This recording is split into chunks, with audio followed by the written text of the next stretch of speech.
So we did a study, and it's kind of an interesting story about this study too. We did a study where we compared no additive, then the RDA level of zinc, and then the 50 milligrams of zinc citrate with the Zytaze, which is Zytaze.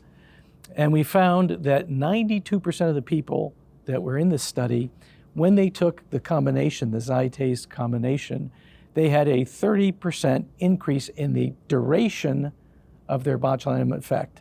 So they get the injection, it lasted 30% more, a longer duration. Also, many of them had greater efficacy. They said, this is working better. And a funny story, as I told you, we had a lot of patients that are difficult to treat. And we had this gal who had come from, I think she came from 700 miles away. We won't tell you the state. Came from 700 miles away, and she hadn't left her house in 7 years.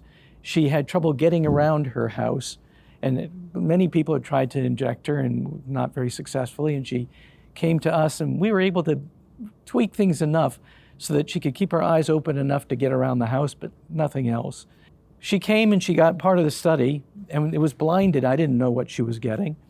Next time I saw her, she drove herself 700 miles and came and said, whatever you gave me, I need that.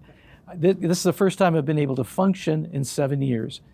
And so that's what broke the study and found out that she was getting this Zytaze combination. And all of a sudden, her botulinum toxin injections were working phenomenally well. And it's also kind of interesting, the federal government believes that half of the people over the age of 55 in this country are zinc deficient based on diet. Half the people. And if you look at the original studies that were done by the companies that make these botulinum toxins, they found that they weren't very effective over the age of 65. Well, we kind of put that together and thought maybe the reason is that they're zinc deficient. And it turns out that many of the people who are zinc deficient do very, very well with supplementing themselves with zinc. And your question was, how should they do that? The study we did was 4 days ahead and on the day of the injection. And why did we choose that? Well, it turns out that it's very difficult to measure zinc levels in people. Blood and urine samples don't really measure the tissue levels. And the tissue levels are really good only for about 4 or 5 days. Zinc is not well stored in the body. So that's why we picked that 5-day window. And it seemed to have been very effective.